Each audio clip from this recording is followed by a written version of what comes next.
அனைவருக்கும் வணக்கம். எழுத்தாளர் ராவி அவர்கள் எழுதிய தங்கச்சங்கிலி என்ற ஒரு சிறுகதையை காண இருக்கின்றோம். அந்த ஊரிலே பெரிய பணக்காரர் மார்த்தாண்டன், அவருடைய பேரன் ராஜா. மார்த்தாண்டன் பெரிய மில் ஓனர், அவருக்கு நிறைய கோடிக்கணக்கான ரூபாய் சொத்து இருக்குது. ராஜா வந்து +2 படிக்கிறார். +2 படித்தா அன்றைக்கி +2 ரிசல்ட்டு. அது வரதுக்கு முன்னாடி ராஜா கூப்பிட்டு மார்த்தாண்டன் சொல்கிறாரு, ராஜா மார்க் நீ வாங்கிக்க, நீ பாஸ் பண்ணிடு, உனக்கு வந்து பெரிய விருந்து வைக்கிறேன், இப்போ தங்கச்சங்கிலி ஒன்று பரிசாக வழங்குகின்றேன், எல்லா நண்பர்களையும் கூப்பிடு, உன்னுடைய நண்பர்கள் அனைவரையும் கூப்பிட்டு விருந்து வைக்கலாம் அப்படின்னா ராஜாவுக்கு ஒரே மகிழ்ச்சி. ஆஹா, இந்த மாதிரி தாத்தா சரியாரு சொல்லிட்டு, தங்கச்சங்கிலி எத்தனை பவுன் தாத்தா அப்படின்னா, தங்கச்சங்கிலி 5 பவுன் உனக்கு வந்து பரிசாக நான் கழுத்தில் போட போகிறேன் அப்படின்னா ராஜாவுக்கு ஒரே மகிழ்ச்சி. தேர்வு முடிவுகளும் வந்தன. ராஜா வந்து +2ல் 600க்கு ஒரு 380 மதிப்பெண் பெற்றிருந்தார், தேர்ச்சி தான். உடனே தாத்தாவுக்கு ஒரே சந்தோஷம், ஆஹா 380 மார்க் வாங்கிட்டேன்னு சொல்லிட்டு விருந்து தடபுடலாக விருந்து. இன்னும் ராஜா வந்து தன்னுடைய நண்பர்கள் எல்லாத்தையும் கூப்பிட்றாரு. நண்பர்கள் உறவினர்கள் எல்லாம் வராங்க, மில்லில் வேலை செய்கிறவங்க எல்லாம் வந்து சாப்பிட்றாங்க. சாப்பாடு நடந்து கொண்டிருக்கிறது. சாப்பிட்டு முடிச்சோன்னே அவங்க தாத்தா சொன்னார், மார்த்தாண்டன், ராஜாவுடைய நண்பர்கள் எல்லாம் வர சொல்லு, அவங்களுக்கு நான் வந்து ஒரு சின்ன கிஃப்ட் கொடுக்கலாம் அப்படின்னு. ராஜா ஒரே மகிழ்ச்சி, ஆஹா தாத்தா வந்து அன்பு அதிகமாக தராரு அப்படின்னு சொல்லி எல்லாம் சாப்பிட்டு முடிச்சு நண்பர்கள்லாம் வாங்க அப்படின்னு நண்பர்கள் அப்படியே வராங்க வரிசையாக. அப்படியே வருகின்றபோது ஒவ்வொருத்தருக்கும் கிஃப்ட், பேனா, பென்சிலு எல்லாம் விலை உயர்ந்தது கொடுக்குறோம், எல்லாம் வாங்கி நன்றி சொல்லிட்டு போகிறாங்க. அப்போது மணிகண்டன் வரார். மணிகண்டன் ராஜாவோட +2 நண்பர் தான்.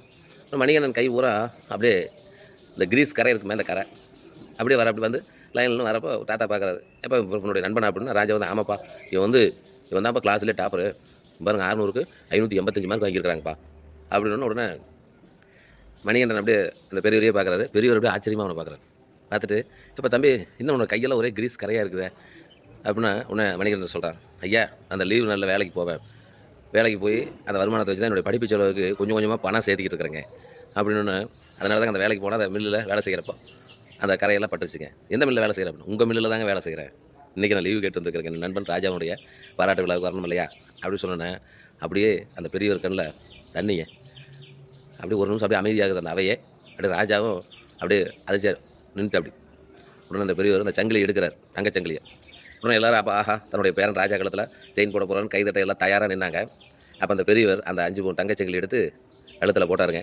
யார் கழுத்தில்? ராஜா கழுத்தில் இல்லை, மணிகண்டனுடைய கழுத்தில். எல்லாத்துக்கும் அப்படியே அதிர்ச்சியாக இருந்தது. ராஜாவுக்கு பேராசையில் ஒன்றும் கிடையாது, பொறாமல் கிடையாது, நான் பெரிய கோடீஸ்வரர், அவனுக்கும் சந்தோஷம். அப்போ அந்த பெரியவர் சொன்னார், நான் வந்து வசதியானவன், என்னுடைய பேரனுக்கு அவருடைய பெருமையை எடுத்துரைப்பதற்காக இந்த விழா வச்சுருக்கிறேன். ஆனால் இந்த தங்கச்சங்கிலி யாருக்கு உண்மையாக போகணும் அப்படின்னா இந்த மணிகண்டன் தம்பிக்கு தான் போகணும் அப்படின்னு சொல்லிட்டு கழுத்தில் போட்டார் பாருங்க. மணிகண்டனுடைய கண்ணில் அப்படியே ஆனந்த கண்ணீர். அந்த ஆனந்த கண்ணீர் பெரியவருடைய கண்ணிலையும் வந்தது, பக்கத்தில் இருந்த ராஜாவுடைய கண்ணிலையும் வந்தது. இதுதாங்க உண்மையான திறமைக்கு கிடைக்கக்கூடிய மதிப்பு. தங்கச்சங்கிலி அப்பொழுதுதான் அப்படியே வைரச்சங்கிலியாக மின்னியது என்று கதையை முடிக்கின்றார் எழுத்தாளர் ராவி அவர்கள். நன்றி.